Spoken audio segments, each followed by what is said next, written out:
Hello everyone, welcome to Ansarkari. Today we discuss 7th February newspaper. Drone के जरिए दूर दराज इलाकों में पहुंचाई जाएगी दवाइयाँ। तो उत्तराखंड में जो ऋषिकेश में एम्स है, उन्होंने पहला देश का एम्स बन गया है जिन्होंने ड्रोन चिकित्सक सेवाएं शुरू की है, जो कि पहाड़ी इलाकों में भी दवाइयाँ पहुंचा पाएंगे, जो जरूरत के टाइम पर पहुंचानी चाहिए थी। जब देखे जाते हैं एक्सीडेंट या फिर कोई दुर्घटना होती है या फिर किसी जरूरी स्थिति में दवाइयों की आवश्यकता होती है, तो उस टाइम पर संपर्क नहीं हो पाता और वो चीजें नहीं पहुंच पाती, जिसकी वजह से या तो मरीज के इलाज में देरी होती है या फिर उनकी मृत्यु जैसी समस्याएं होती है। तो उस चीज को सुधारने के लिए ये किया गया है। तो नियमित ड्रोन सेवाएं शुरू की जाएंगी। ऋषिकेश देश का ऐसा पहला एम्स बन गया है जो इस सुविधा को आरंभ करेगा। स्वास्थ्य सुधार के लिए हरित रास्ते या फिर ग्रीन कॉरिडोर बनाने के लिए इन बातों पर जो ध्यान दिया जाए। जो मनुष्य क्रोधी पर क्रोध नहीं करके उसे क्षमा करता है, वह अपने और क्रोध करने वालों की महासंकट से रक्षा करता है। वह दोनों का रोग दूर करने वाला चिकित्सक है। वेद व्यास। मानसी, आप क्या ऐड करोगे इसमें? जो मनुष्य क्रोधी पर क्रोध नहीं करके उसे क्षमा करता है वह अपनी और क्रोध करने वाले की महा संकट से रक्षा करता है।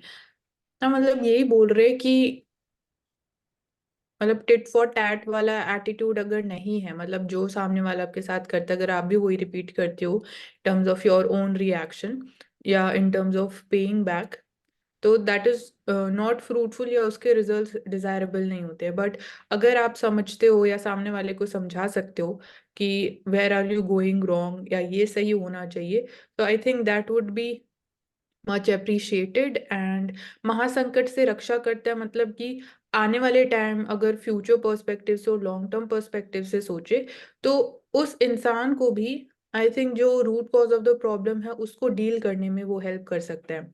तो वह दोनों का रोग दूर करने वाला चिकित्सक है। तो चिकित्सक इसमें इम्पोर्टेंट ये है कि हमेशा डॉक्टर को ही बोले, एक ऐसे इंसान को भी बोल सकते हो जो इस पूरे सिनेरियो को समझे एंड देन जो भी एडिक्वेट स्टेप्स हैं जो रिक्वायर्ड है वो आगे ले। हाँ, इसका हम वर्ल्ड वाइड देख सकते हैं कि किस तरह से जो इश्यूज क्रिएट होते हैं उनको सुधारा जा सकता है या सोल्व किया जा सकता है। तो किस तरह से उन्हें बिना जो लड़ाइयाँ चल रही है उनको की आगे बढ़ाए, लोगों को नुकसान पहुंचाए बिना सुलझाने के बारे में भी सोचना चाहिए। तो वो दोनों के लिए बेनिफिट होगा। तो चुनाव आयोग ने मतदाताओं की सूची जारी की। यहाँ डाटा की तरह देख सकते हैं हम कि किस तरह से 2 करोड़ 66 लाख से ज्यादा जो वोटर नाम लिस्ट में नाम थे, वो उनको सबकी जांच की गई। उसमें से 1 करोड़ 66 लाख नामों को रखा गया है। और इसके अलावा हम देखते हैं कि जो चुनाव आयोग है वो साथ साथ में गाइडलाइंस जारी करता है। जैसे उन्होंने की थी कि डिसेबल पर्सन्स के लिए स्पेसिफिक वर्ड्स का यूज किया जाना चाहिए, उनकी रिस्पेक्ट से उनके साथ बात की जानी चाहिए। इसके अलावा एक नेक्स्ट गाइडलाइन उन्होंने यूज की थी कि जो भी चुनाव पार्टी है वो किसी भी बच्चे का यूज नहीं करेगी चुनाव प्रचार के लिए, किसी भी काम करने के लिए। अगर वो ऐसा करती है तो बाल श्रम निषेध एक्ट के तहत उनके ऊपर कार्रवाई की जाएगी और इसे किसी भी तरह से माफ नहीं किया जाएगा। इसके अलावा हम यहाँ देख सकते हैं कि संविधान बचाओ ट्रस्ट की तरफ से याचिका जारी की गई थी, जिनमें उन्होंने मांग की थी कि जितने भी मतदाताएं हैं सबकी सूची जारी हो और पता चले कि उनमें डुप्लीकेट नाम कौन से हैं और जो सही में मतदाता उस टाइम पर प्रेजेंट है उनकी क्या गिनती है। तो उसके अकॉर्डिंग नियरली 97 करोड़ मतदाता प्रेजेंट है जो कि अभी 2024 वाले इलेक्शन में पार्टिसिपेट करेंगे। मुजफ्फरनगर में यहाँ देख सकते हैं ग्राम परिक्रमा यात्रा किस तरह से किसानों के साथ या फिर आम आदमी के साथ गांवों के साथ जुड़ा जा सकता है। तो अगर हम पूरे देश की बात करें तो 6,40,000 से ज्यादा गांव है। लेकिन जो ग्राम परिक्रमा यात्रा है इसमें यहाँ इन्होंने देखा है ग्राम देवता की पूजा की जाएगी, गौ माता की पूजा की जाएगी, कृषि संयंत्रों की पूजा की जाएगी, ट्रैक्टर व हल की पूजा की जाएगी। तो इसके माध्यम से वो आम जनता से जुड़ेंगे और साथ साथ जो सरकार की योजनाएं हैं उन्हें उन तक पहुंचाएंगे। तो इस तरह की चीजों को और बढ़ाया जा सकता है ताकि ग्रास रूट लेवल पर अवेयरनेस की जा सके और कनेक्टिविटी की जा सके और ये जाना जा सके कि क्या समस्याएं हैं और उनको किस तरह से सुलझाया जा सकता है। आज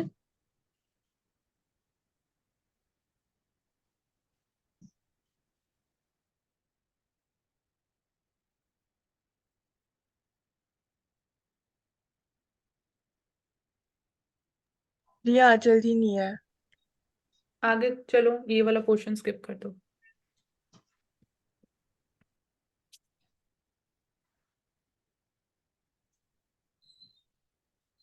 यहाँ से ओके।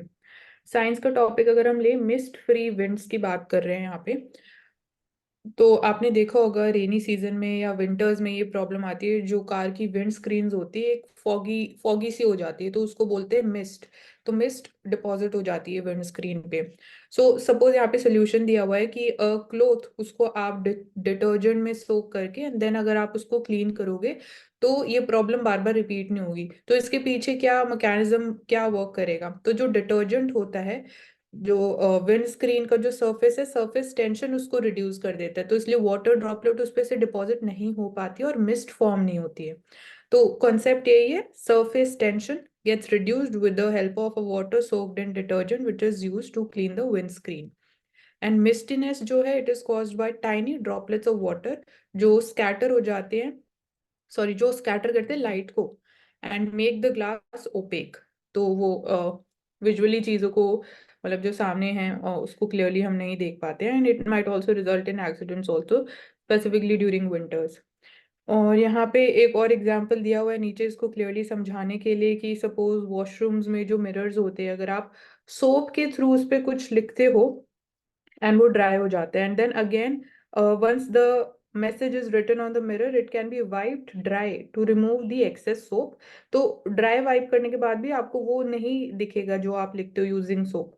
बट अगर आप नॉर्मल कंडीशंस में देखते हो, जब स्टीम बनती है आफ्टर अ हॉट बाथ और शावर, तो वो मिरर पे कंडेंस हो जाती है। सिमिलरली उसको बोल सकते हैं कि वो भी मिस्टी बन जाती है मिरर के ऊपर। तो वहां पे अगर आप पहले लिख देते हो मिरर पे कुछ यूजिंग योर फिंगर और ऐसा कुछ, तो वो इम्प्रिंट फिर भी छोड़ देता है। तो यहाँ पे वही कंसेप्ट समझा रहे हैं कि डिटर्जेंट या सोपी कंडीशंस के थ्रू जो सरफेस टेंशन है वो कम है, और वाटर ड्रॉपलेट्स और ज्यादा वैसे डिपॉजिट नहीं हो पाती बिकॉज ऑफ स्लिपरी कंडीशंस, तो इसलिए मिस्ट नहीं बनती है। Okay, this advertisement it is reflecting overall, अगर हम बोले ब्रॉडर टॉपिक, अगर हम बोलते हैं यहाँ पे किस चीज की बात हो रही है, तो सेंटर और स्टेट, हम फेडरलिज्म, फिस्कल फेडरलिज्म की बात कर रहे हैं। So we are seeing of late from past 1 month कि southern states like Kerala, Telangana, Andhra Pradesh, they are saying कि जो हमारे फाइनेंसेस है, we are falling short of that. तो they are demanding more of fiscal devolution from the centre. तो this advertisement, चलो Delhi, Karnataka started this campaign, my tax my right. तो they are saying कि लोगों को पता लगना चाहिए कि अगेन कि what is the physical condition of the state and how challenging it has become. यहाँ पे एक नंबर भी दिया हुआ है कि कर्नाटका को कितने फाइनेंशियल लॉस सफर करने पड़े हैं फ्रॉम 2017-18। 2017-18 ईयर क्यों लिया? क्योंकि इस साल जीएसटी इंप्लीमेंट हुआ। तो 1,87,000 crore has been the loss. तो जीएसटी कॉम्पनसेशन सेस जो प्रॉमिस किया गया था states for the next 5 years after 2017, कि जितना भी जीएसटी इंप्लीमेंट करने के बाद जिन भी स्टेट्स को फाइनेंशियल या रेवेन्यू लॉस होगा वो कॉम्पनसेट किया जाएगा। बट उसमें भी problem I after 2020 because of COVID-19। So this is reflecting that the situation. Okay, next article is again it is talking about atmospheric river. तो एक इम्पॉर्टेंट कॉन्सेप्ट है अगर हम ज्योग्राफी की भी बात करते हैं। तो because of these atmospheric rivers we have seen heavy rainfall in California. तो इसके दोनों पॉजिटिव्स एंड नेगेटिव्स होते हैं। तो लेट्स अंडरस्टैंड पहले एटमॉस्फेयर के रिवर होता क्या है। तो एटमॉस्फेयर में ही होते हैं, since the term is atmospheric. तो एक लार्ज नैरो सेक्शन होता है अर्थ के एटमॉस्फेयर में, जहाँ पे जो पोर्शन मॉइस्चर कैरी करता है from the earth tropic areas near the equator to the poles. तो it is more near the poles atmospheric rivers जो बनती है। बट एरिया यही है कि एटमॉस्फेयर में ये रिवर बनती है, एक थिन लेयर होता है ऐसा क्रिएट हो जाता है जो मॉइस्चर कैरी करता है, तो इसलिए उसको हम रिवर बोल रहे हैं। सो और जब ये लैंड पे रीच करती हैं तो एटमॉस्फेरिक रिवर्स मॉइस्चर रिलीज कर देती हैं and they produce heavy snowfall या रेन। सो ये भी एक तरीके से वी कैन से कि इम्पैक्ट ऑफ क्लाइमेट चेंज हो सकता है। Increase frequency and intensity. तो सिर्फ एक एटमॉस्फेरिक रिवर नहीं होती, there are around 4 to 5 active atmospheric rivers at any point of time. And like Amazon river से यहाँ पे लाइक उस एरिया की बात हो रही है कि वहाँ पे we are seeing atmospheric rivers presence. And example like अगर हम एग्जैक्ट एग्जाम्पल देखें तो pineapple express, this is an example of atmospheric river. So it originates in the subtropical waters around Hawaii. And तो इसके पॉजिटिव नेगेटिव से हमने start किया था कि तो इसके पॉजिटिव्स क्या हो सकते हैं। तो जो रीजन में वी आर सीइंग कि again because of climate change drought like conditions हैं, वहां पे अगर रेनफॉल या स्नोफॉल हो रही है तो it can support agriculture and cultivation and it can be helpful in that sense. And it can be also good for the aquatic life also. It can help in restoring the biodiversity of that region, which we can say might have been lost because of again drought like conditions. So good rainfall aquatic life के लिए अच्छी है. And like for example Chinook salmon, it is a species of fish, we can say salmon. And risk ये है कि आने वाले time में लॉन्ग टर्म पर्सपेक्टिव से the chances of wild fire, forest fire और ज्यादा इंक्रीज हो जाते हैं. तो एडिशनल मॉइस्चर यहाँ लिखा is generally good for wild fire resistance. But जो रेन हो रही है वो साथ के साथ प्रमोट कर रही है ग्रासेस और ग्रास लैंड्स को भी. तो जो एक तरीके से आने वाले टाइम में हम बोल सकते हैं फ्यूल होते हैं फॉर फ्यूचर वाइल्ड फायर्स और फॉरेस्ट फायर्स. तो दिस इज द नेगेटिव जो हो सकता है. Next article is about anti cheating. जो वी आर सीइंग कि गवर्नमेंट रिक्रूटमेंट एग्जामिनेशंस होते हैं वहां पे वी आर सीइंग कि ये इंस्टेंसेस बहुत ज्यादा देखे जा रहे हैं अक्रॉस डिफरेंट स्टेट्स. सो एक यूनियन लॉ लेके आया गया है, लोकसभा ने उसको पास किया है to curb the job exam malpractices, जो चीटिंग हो रही है.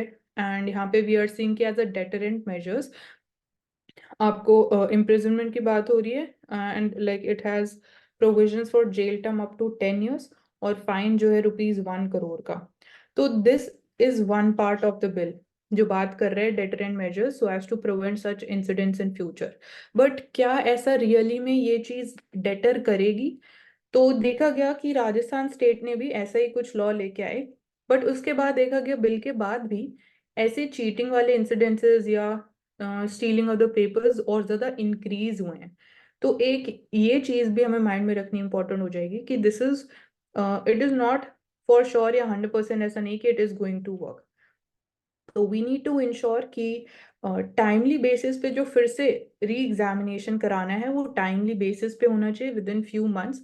तो उस चीज की भी बात होनी चाहिए बिल के अंदर. एंड क्योंकि ये ट्रेंड देखा गया कि कुछ कुछ स्टेट्स में तो 2-2 साल तक वो एग्जामिनेशन फिर से नहीं हुआ है. तो जो पूरी इंटायर साइकिल है जो यूथ वेट कर रहा है वो और who want to actually get into public services, they are heavily getting impacted because of this, because of unemployment. And इसके अलावा तो यूनियन लॉ तो एक इम्पॉर्टेंट हो जाएगा एक यूनिफॉर्म स्टैंडर्ड के लिए. Apart from this we can say कि एक हब एंड स्पोक मॉडल होना चाहिए पेपर डिस्ट्रीब्यूशन का. और हम क्या कर सकते हैं digitally, we can say that we need to shift examinations to the online mode अगर physical papers they are getting stolen. तो ऑनलाइन मोड में भी अपने खुद के चैलेंजेस हैं लाइक साइबर सिक्योरिटी रिस्क जो है वो और इंक्रीज हो सकता है. उसके लिए हम मेजर्स ले सकते हैं. Like firstly certain can work in ensuring the security, data encryption की हम बात कर सकते हैं. And hub and spoke model की एक सेंटर एक लोकेशन पे पेपर स्टोर होंगे, उसके बाद they would be adequately distributed according to the time and the date of the examination. And तो डेटा इंक्रिप्शन इंपॉर्टेंट हो जाएगा. इसके अलावा we can talk about the double verification thing and password security so that cyber risk कम हो सके. तो data centers, private sector expertise that can be leveraged over here. Okay, next article, CAR T cell therapy. So we have talked about this. CAR T cell therapy is to treat the cancers. So here we are seeing कि इसको सबसे पहले use किया गया and the first patient जिनके ऊपर use किया गया आप उनको पिक्चर में देख सकते हो, ही इज कैंसर फ्री. तो वी आर सीइंग कि क्या क्या इसमें साइंस के कॉन्सेप्ट यूज किए गए हैं. तो जेनेटिकली रिप्रोग्राम करता है पेशेंट के इम्यून सिस्टम को टू फाइट कैंसर। तो प्लाज्मा हमने मानसी, देखा इसमें ऐसे बोल एक्सट्रैक्ट सकते किया हैं कि और उसको जेनेटिकली हाँ मॉडिफाई करके फिर पेशेंट की बॉडी में इंट्रोड्यूस किया जाता है। हाँ, तो इसमें एक बस डिफरेंस है कि जो कोविड के समय में प्लाज्मा सेल थेरेपी यूज हुआ था, जिसमें दूसरे पेशेंट का यूज हुआ था। कार्ड टी सेल में खुद पेशेंट उन्हीं का हाँ प्लाज्मा पेशेंट। लिया जाएगा और जेनेटिकली मॉडिफाई किया जाएगा, वापस से डाला जाएगा। तो उन्हीं का। हाँ ठीक है। एक चैलेंज इसमें ये कि कॉस्ट बहुत ज़्यादा है। तो इंडिया में अगर हम इन पेशेंट की बात करें तो it costed him 42 lakh for the treatment. अगर अब्रॉड की बात करते तो it cost some around 3 to 4 crore. तो कंपैरेटिवली तो कॉस्ट बहुत कम है, बट स्टिल इंडिया के पर्सपेक्टिव से अगर हम बात करें तो cost is still higher. So longer term में वी नीड टू फोकस कि इसको और कम हम कैसे कर सकते हैं। तो जितना ज़्यादा और कॉम्पिटिटिवली इसको और ज़्यादा यूज़ किया जाएगा और हमें हेल्प हो सकती है और थोड़ा indigenously we can work upon the equipments. So next article में it is giving us more details about the same thing. तो अभी के लिए वी कांट से कि अभी जो पेशेंट का क्योर हुआ he is perfectly fine and normal, but ये बोलना कि सक्सेस रेट कितना है ऑफ दिस ट्रीटमेंट अभी हम वो नहीं बोल सकते, क्योंकि वो आने वाले टाइम में कितने ट्रीटमेंट्स हो रहे हैं, कितना रिलैप्स रेट हो रहा है या वो बहुत कम हो गया, उसके ऊपर वो चीज़ डिपेंड करेगी। सो यहाँ पे एग्जाम्पल जो है कार्टी सेल थेरेपी जो की गई है, एग्जैक्ट नेम इज नेक्सकार 19। तो इंडिजिनसली हमने इसको डेवलप किया दिस थेरेपी। तो यहाँ पे एक और इम्पॉर्टेंट डिटेल में ये बात कर रहा है बी सेल और टी सेल। तो कार टी सेल, नेम में ही टी सेल्स की बात हो रही है। तो फॉर एग्जांपल टी सेल्स जो है टाइप ऑफ इम्यून सेल्स होते हैं हमारी बॉडी में, जिनको कलेक्ट किया जाता है जेनेटिकली, उनको मॉडिफाइड किया जाता है into potent cancer fighting cells. तो इसलिए इसको कार टी सेल हम बोलते हैं। और CAR का फुल फॉर्म क्या है? चेरोमिक एंटीजन रिसेप्टर्स।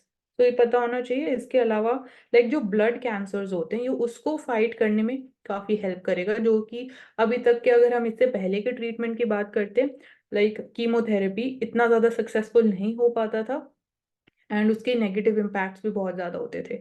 तो एक ये रेवोल्यूशन यहाँ पे काफी हेल्प कर सकता है। लुकेमिया जिसको हम बोलते हैं ब्लड कैंसर होता है, thalassemia is also one of the example.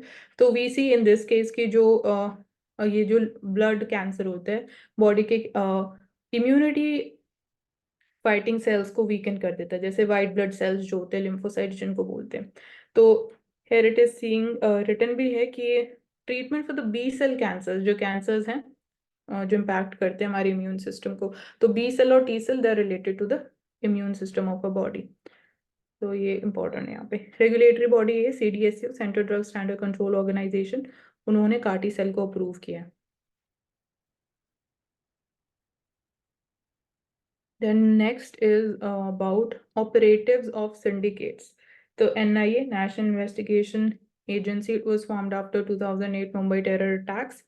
So they have charge sheeted around 24 alleged operatives of international syndicates जो involved है human trafficking, animal trafficking में across the border of Bangladesh, and also trafficking of Rohingyas of Myanmar origin into India based on forged Indian identity documents. So even जब हम terrorist attacks की भी बात करते हैं तो वन ससेप्टेबल एरिया जो हमने देखा 2008 में, that was the coast of Maharashtra, मतलब बाकी स्टेट्स भी इक्वली ससेप्टेबल हैं। तो मैरीटाइम जो सी रूट के थ्रू इस रूट को एक्सप्लॉइट किया जाता है by the non state actors, and Bangladesh में भी सिमिलर चैलेंजेस एग्जिस्ट करते हैं। तो दिस इज दैट, तो NIA का रोल और ज्यादा इंपॉर्टेंट हो जाता है। एंड साथ के साथ वी कैन से कि बांग्लादेश, मतलब हम जब बोलते हैं कि इंडिया कौन सी कंट्री के साथ लार्जेस्ट लैंड बॉर्डर शेयर करता है, तो दैट इज बांग्लादेश। तो Rohingyas they come from the Rakhine state of Myanmar. And next article is talking about Myanmar border, it will be fully fence. So this we have seen apart from fully fencing the border with Myanmar. And secondly, we have talked about abandoning or abolishing the free movement regime which we had with Myanmar, and 1643 is the length of the border that we share with Myanmar. So states are Arunachal Pradesh, Nagaland, Manipur and Mizoram. And यहाँ पे More region is also mentioned, so More is in the state of Manipur. So these are certain measures in order to can improve and increase the security. So एक ये incident देखा गया aeroplane पे जो passengers थे दे were singing bhajans, और obviously वो साथ में as a collectively they were singing. तो इसमें दो मेन हम बोल सकते हैं सेफ्टी कंसर्न्स जो इमर्ज हो सकते हैं अगर ये, क्योंकि जो वीडियो वायरल होगी सोशल मीडिया पे, तो आने वाले टाइम में इट माइट बी पॉसिबल कि ये इंसिडेंट्स और ज़्यादा इंक्रीज हो जाए।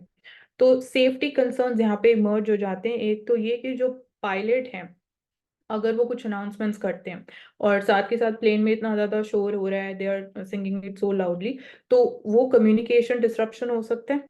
तो एक वो चैलेंज इमर्ज हो रहा है। एंड सेकेंडली रिलीजियस सॉन्ग्स, आप भजन गा रहे हो तो it might also lead to certain arguments on the basis of, क्योंकि ये इंपॉर्टेंट नहीं है कि सारे उसी रिलीजन के जो ट्रैवलर्स हैं सब उसी रिलीजन को बिलोंग करते, तो it might hurt the religious sentiments of other travellers also and passengers. तो this is these are two safety concerns। and इसके अलावा we are seeing कि even जो DGCA की regulatory guidelines हैं they are also mentioning good order and discipline maintain होना चाहिए in the flight। And this is there। next science topic is zodiacal dust mystery। तो यहाँ पे पूरे आर्टिकल में हमारे लिए इम्पोर्टेंट बस यही है, हमें मीनिंग पता होना चाहिए zodiacal dust होता क्या है। तो zodiacal लाइट जो है विजिबल लाइट है from the Earth as a faint, मतलब आप पिक्चर में देख सकते हो हिल के पीछे जो ये फेंट एक लाइट सी आपको दिख रही है, डिफ्यूज ग्लो टाइप है, कंप्लीटली डार्क नाइट्स में विजिबल होता है, तो इसको हम बोलते हैं zodiacal लाइट। तो ये इमर्ज कैसे होती है, हमें ऐसे कैसे ऐसे ही क्यों दिखती है in the form of like blurry light. तो एक सनलाइट स्कैटर्ड है by interplanetary dust. So this is currently ये माना जाता है कि this is the reason behind this ना। इसके पीछे मिस्ट्री ये है कि एग्जैक्टली हम श्योर नहीं है कि इसका ओरिजिन या इसका सोर्स क्या है। सो उसके ऊपर ही पूरी बात हो रही है इस आर्टिकल में। इसके अलावा भी माना ये जाता है कि जो हमें यहाँ पे अर्थ के अराउंड ये चीज दिखती है zodiacal light, it might be because of जो लाइट स्कैटर हो रही है from the moon of Mars. तो दो मून मेंशन भी है यहाँ पे, डिमोस एंड फोबोस। तो these are moons of Mars.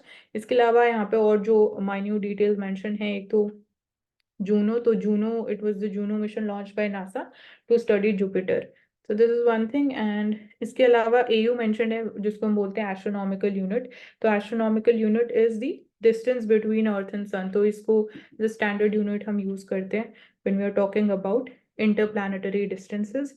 And micro meteorites भी मेंशन है। तो these are very small dust particles होते हैं। सो उनके अगर वेट की बात करते हैं, it is not more than 1/10,000 of a gram, मतलब इतना कम वेट है। And they can move really fast, when they do they can pack a punch also. तो इम्पैक्ट बहुत ज्यादा बड़ा क्रिएट कर सकते हैं। एंड पिक्चर में आप देख सकते हो नीचे जो स्मॉल रेडियो टेलीस्कोप्स है, सो दिस इज सब मिलीमीटर अरे रेडियो टेलीस्कोप एट मोना किया। तो मोना किया इज इन हवाई, जहाँ पे आप देख सकते हो zodiacal light in the background. And this picture last one कल भी हमने कवर किया था, हटे रीजन जो टर्की में है। Now this picture is reflecting, नीचे और स्क्रॉल डाउन करो तो काफी सारे प्लेसेस के नेम्स मेंशन्ड है। So this is in Japan Noto region और city of Wajima, Ishikawa prefecture आप देख रहे हो, और एसएचई डूरी, तो लोकेलिटी एसएचई डूरी का। तो ये सारी जो लोकेशंस हैं सब जापान में है।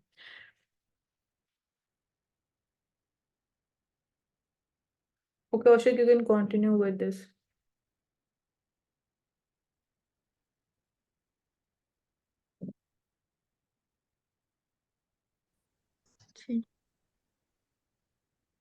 In this, we see Kerala is one of the most financially unhealthy states in the country. So, this can be termed as a center and state dispute regarding the finances. And the center blames the state government's lack of proper management of public finances for its poor fiscal condition. तो यानी कि funds का proper use नहीं करा, dilution हुआ है कहीं पर, that is why Kerala is being affected। And here we can see debts done by states affect the credit rating of the whole country. This is an inference regarding the relation between how the state finances affect the whole country.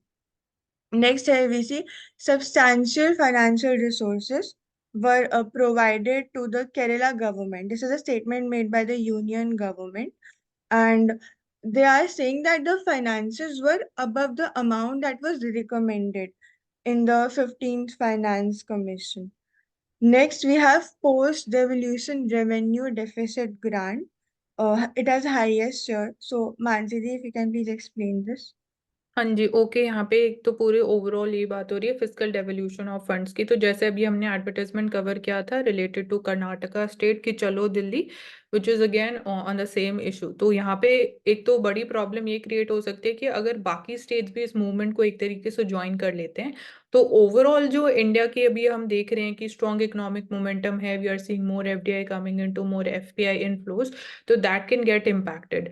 So this is one of the concerns that we can say is related to this entire issue. उसके अलावा यहाँ पे mentioned है despite the devolution of substantial resources from the central taxes and duties, highest share of post-devolution revenue deficit grant, financial support over and above the Finance Commission recommendations and transfer of funds under the centrally sponsored schemes, any financial stress that the Kerala government is facing is purely due to its own financial mismanagement. तो centre ने clearly ये बोला है कि हमने अपने part पे जितना फंड्स देना था, वन ऑफ द हाईएस्ट जो था वो केरला स्टेट को दिया गया, बट उसके पीछे मेन रीजन यही है जो करंट सिचुएशन इमर्ज हुई, state government of Kerala is responsible for this, जो फाइनेंशियल मिसमैनेजमेंट हुआ।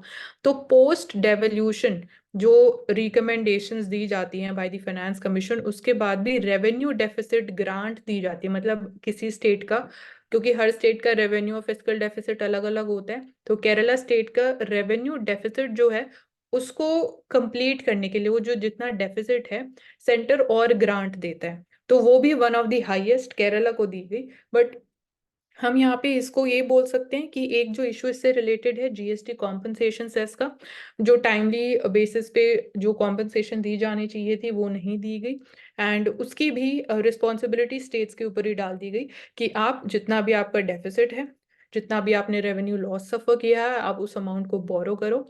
तो this is one problem. And management of resources या रेवेन्यू की अगर हम बात करते हैं on the part of the state, तो बिकॉज ऑफ अगेन हर स्टेट का एक स्पेशलाइज्ड एरिया होता है जहाँ पे maximum amount of revenue generate होता है, अगर वो इम्पैक्ट हो जाए या कोविड-19 की वजह से जो डिसरप्शन क्रिएट हुआ तो उसका लॉन्गर टर्म इम्पैक्ट होगा, वो सडनली उसको हम कवर अप नहीं कर सकते, तो इसकी वजह से थोड़ी स्ट्रक्चरल प्रॉब्लम्स आ रही है।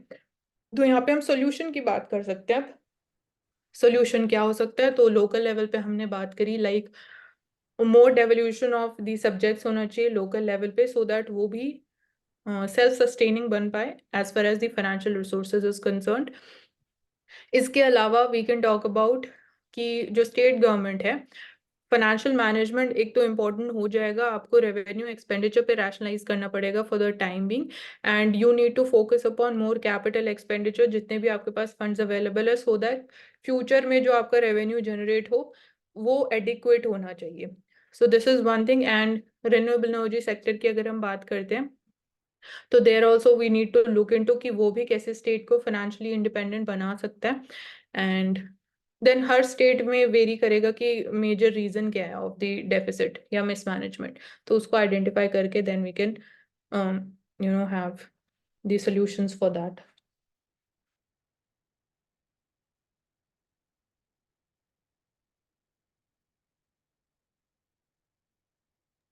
Next is regarding Rajya Sabha, which passed bills to add PVTGs of Odisha and Andhra Pradesh in ST list. तो इसमें इनकॉर्पोरेशन हो रहा है PVTGs यानी कि particularly vulnerable tribal groups. So Tuesday passed the Constitution, a Scheduled Tribes Order Amendment Bill. This is the name. And Constitution, Scheduled Caste and Scheduled Tribes Order Amendment Bills. तो ये दो हैं, एक में सिर्फ Scheduled Tribes है, एक में दोनों है, Scheduled Tribes और Scheduled Caste. एंड प्लस यहाँ पे नीचे नेम मेंशन्ड है, जैसे कि उड़ीसा में जो पीवीटीजी कम्युनिटीज हैं, जैसे पौड़ी भुयान और भुयान ट्राइब, चुक्तिया भुंजिया, ये सब नेम्स है ट्राइब्स के। Whereas आंध्र प्रदेश में बोंदो पोरजा और खोंद पोरजा are synonyms of पोरजा tribe. तो मेन हम पोरजा और भुंजिया ट्राई देख सकते हैं। भुंजिया उड़ीसा में है और जो पोरजा से नेम से रिलेटेड है वो आंध्र प्रदेश में। और यहाँ पे एक इम्पॉर्टेंट एस्पेक्ट ये है कि जब हम बात करते हैं इंक्लूजन और exclusion of tribes from the ST list, तो वो जो पावर है that is only with the parliament. State governments इसमें कोई चेंज नहीं कर सकते।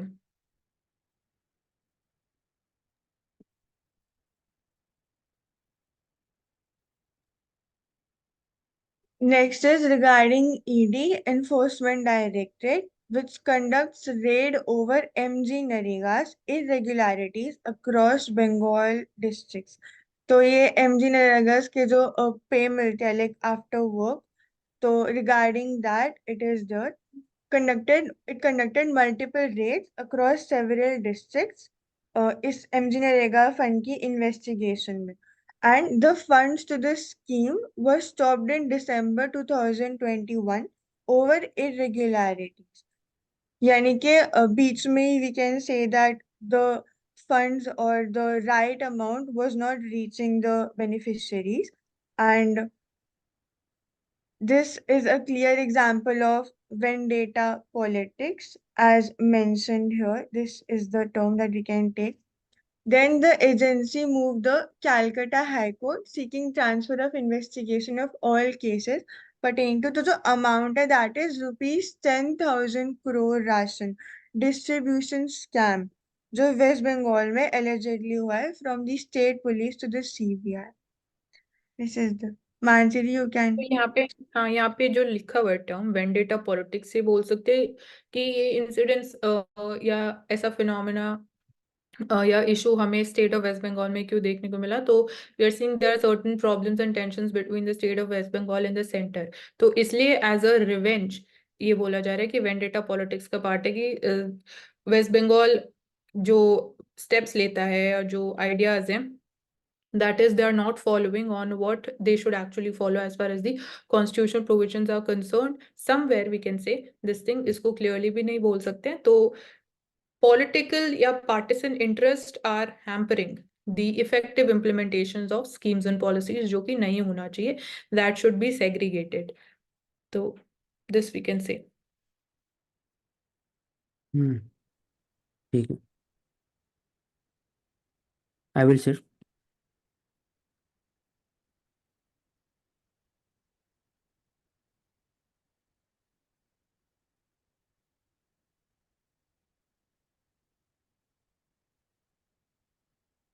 Uttarakhand Uttarakhand Civil Code, how needle has moved. Right now, the UCC bill have been enacted in Uttarakhand 2024 in the assembly, first in the country recently. पहले गोवा में already हो चुका है, तो we can not say that it first state. तो क्या क्या changes हुआ है, हर एक के लिए डिफरेंट है, मुस्लिम्स के लिए डिफरेंट है, हिंदूज के लिए डिफरेंट है। The first UCC have brought of minimum marriage to 18 and 21 और मुस्लिम वेमेन, क्योंकि पंजाब कोर्ट ने बोला था 16 17 भी हो सकता है with regarding to Muslim women under the Muslim personal law. लेकिन 1821 आने से it has created parity with the other religious act, special marriage act 1954, Hindu marriage act 1955। Then POXCO, criminalize sexual activity between the minors, and the Prevention of Child Marriage Act prohibited marriage between minors. It also implemented that. Succession may be nature of testamentary succession and interstate succession for Muslim will change drastically. The proposed UCC in situation where a deceased person does not leave any will मतलब किसके पास property जाएगा, there is no restriction on how much property they can bequeath on home. पहले क्या होता था कि it will be given half to the daughter and full to the men. And दूसरा चीज था कि in Hindus it was there, but Supreme Court had given ruling regarding the division of the property equally between daughter and son, लेकिन यहाँ पर ऐसा नहीं था, तो यहाँ इसमें भी चेंजेस किया गया। This is done by the condition that marriage under the section 4 of the bill that neither party has given living house marriage. criminalizes such certain Muslim practices such as nikah halala and iddat. Iddat we have discussed yesterday regarding triple talaq. और हिंदूज के लिए क्या जाएगा कि distinction under the Hindus law between the ancestor and self acquired property. तो father cannot sell their will away the joint family property on his own accord if his descendant are alive. Self acquired खुद से property खरीदे या तो ancestor property. Ancestor property के लिए खुद father जो होंगे बेच नहीं सकते. खुद से जो प्रॉपर्टी खरीदते वही बेच सकते हैं सिर्फ. Hindu law does not include sibling as legal heir, but inclusion of both the parents could mean that person property could travel to his sibling through his parent, cutting share into the children and widow. तो दोनों के लिए differences रहेगा दोनों के लिए. तो UCC abolish नहीं किया एक तरह से, लेकिन it had made the uniformity in several special marriage act. Uttarakhand में जिस समय यूनिवर्सिटी के अंदर ही 10% रिजर्वेशन दिया गया हॉरिजॉन्टली जो लोग आंदोलन में इन्वॉल्व थे. तो हॉरिजॉन्टल जो रिजर्वेशन होगा वो किस तरह से होगा वो एक्सप्लेन कर दीजिए. हॉरिजॉन्टल रिजर्वेशन, हाँ हॉरिजॉन्टल रिजर्वेशन बोल रहे तो मतलब कि अगर हम खाली वुमेन की बात करते हैं तो वुमेन फ्रॉम एनी कम्युनिटी, चाहे एससी हो, एसटी हो या जनरल हो, तो उसको हम हॉरिजॉन्टल रेवोल्यूशन बोलते हैं कि वुमेन फ्रॉम एनी कम्युनिटी सबके लिए सेम चीज रहेगी.